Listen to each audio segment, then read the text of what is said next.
Kita lanjutkan kembali Sapa Sulsel di kesempatan pagi hari ini, masih bersama saya Hendra Bakti, meningkatkan pendaftaran badan usaha berbadan hukum di wilayah kerjasama dengan Kemenkumham wilayah Sulawesi Selatan. Saya kembali ke Pak Al Ghazali yang merupakan Kasih Sistem Informasi Dokumentasi Dinas Penanaman Modal dan PTSP Kota Makassar. Untuk kemudian mengurus badan usaha berbadan hukum, apa saja yang harus disiapkan oleh sebuah perusahaan, kemudian berapa lama proses pengurusan yang dibutuhkan untuk kemudian bisa diselesaikan begitu, Pak? Iya, kasih sebelumnya untuk Ibu Brilian, saya dapat ilmu lagi, Bu. Iya, jadi kalau yang saya maksud aku tadi mungkin karena sampai di situ pengetahuan saya, bukan disiplin ilmu saya. Jadi AHU yang kami maksud ini sesuai dengan apa yang tertuang di sistem. Di situ tertulis AHU, Bu. Kalau kami mendaftar, nomor yang penting nomornya saja, Bu. Nomor AHU-nya itu. Iya. Jadi kalau persyaratan untuk pendaftaran itu dan berapa lama, selama persyaratannya lengkap, intinya sekarang Pak, Bapak Ibu, proses pendaftaran lewat OSSI itu masyarakat sendiri yang bisa menentukan Percepatannya ya. Percepatannya. Kalau tidak ada syarat-syaratnya permasalahan, dipenuhi dan lain-lain ya, itu langsung bisa dicetak sendiri, Pak. Nah, jadi kalau intinya ini di legalitas perusahaannya dan masalah perpajakannya. Nah, kalau tidak ada masalah di situ, los-los saja, Pak. Biasanya butuh waktu berapa lama? Yang paling cepat berapa lama dan pengurusan yang terbilang lama itu berapa lama juga begitu, Pak Ghazali? Lamanya ini karena garis bawahi, Pak. Lamanya ini karena masalah di persyaratan aja, Pak. Kalau masalah percepatan mungkin rata-rata notaris sudah bisa selesaikan kalau pengurusan nomor induk berusaha, Pak. Oke. Tanpa harus ke kami ini cuma membantu memfasilitasi. Paling lama itu nggak sampai setengah jam, Pak, bisa selesai.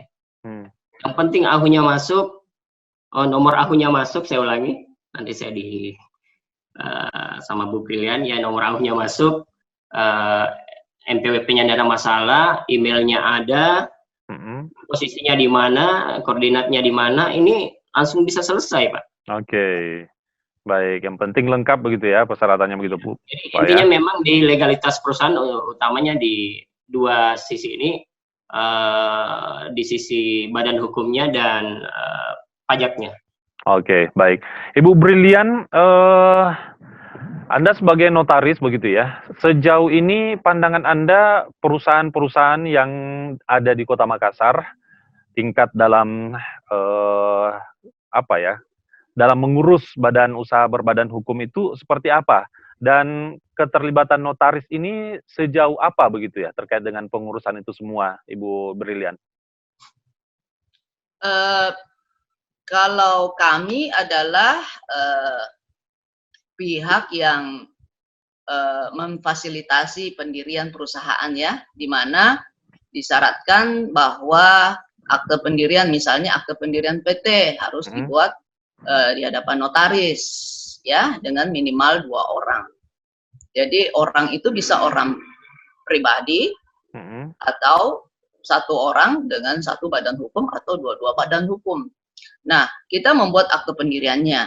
Aktenya dibuat di hadapan notaris. Oke. Nah, selanjutnya ini dari Permenkumham yang ada, Permenkumham yang menyangkut pendirian PT, pengesahan PT itu pada prinsipnya memberikan kepada kami notaris untuk mengakses laman SABH guna pengesahan. Jadi diberikan kepada kami kewenangan berdasarkan peraturan perundang-undangan yang ada, di mana pendiri dapat menguasakan kepada notaris. Jadi notaris yang mengurus untuk pengesahan dari badan hukum tersebut.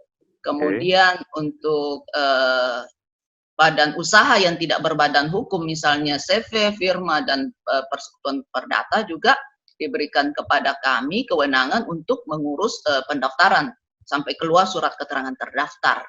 Nah, hanya menyangkut izin usaha berdasarkan yang tadi saya katakan peraturan pemerintah nomor 24 tahun 2018 tentang OSS itu, pelaku usaha itu sendiri yang diberikan kewenangan untuk mengurus sendiri izin usahanya. Jadi itu tidak dikuasakan ke notaris. Jadi pelaku usaha itu sendiri yang bisa mengurus, mengakses laman OSS berdasarkan pasal 21 kalau tidak salah 21 ayat 1 di mana pelaku usaha sendiri yang mengakses laman OSS itu. Nah, yang menjadi kendala yang dikatakan Pak Ghazali adalah pasal 22 ayat 2 huruf B, di mana salah satu hal yang harus diinput di dalam penginputan pada laman OSS adalah mengenai bidang usaha. Nah, di dalam penjelasan pasal 22 ayat 2 tersebut dikatakan yang dimaksud dengan bidang usaha tersebut adalah bidang usaha yang sesuai dengan KBLI. Nah, KBLI inilah yang digunakan oleh OSS adalah KBLI tahun 2017. Jadi itu Pak yang perlu saya sampaikan, bahwa sebagai notaris kami menangani akte pendirian dari perusahaan, kemudian untuk badan hukum kami menangani sampai pengesahan. Karena memang diberikan kewenangan kepada kami untuk menangani tersebut. Tetapi untuk izin usaha, yang dalam hal ini pemerintah telah mudahkan melalui sistem online, yaitu laman OSS, itu pelaku usaha itu sendiri bisa mengakses, sendiri untuk pengurusan, untuk memperoleh izin usahanya. Baik Ibu Brilian, kalau badan usaha yang membutuhkan notaris untuk dalam hal pengurusan begitu, pengurusan dari badan usaha begitu, berapa biaya yang harus dikeluarkan oleh pihak badan usaha untuk kemudian bisa mendapatkan badan usaha berbadan hukum begitu, Ibu Brilian? Mengenai biaya mungkin tergantung daripada kesepakatan ya, kadang-kadang. Tapi kalau tidak salah ada menyangkut PT, ada PT dahulu itu modal dasarnya itu minimum harus 50 juta.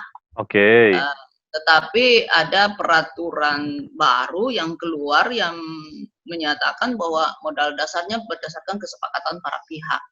Dan kalau tidak salah ada peraturannya yang menyatakan bahwa sudah ditetapkan biayanya untuk notaris berapa, biayanya untuk PNBP-nya berapa. Saya tidak ingat di mana itu aturannya, tapi ada itu ada patokannya begitu ya.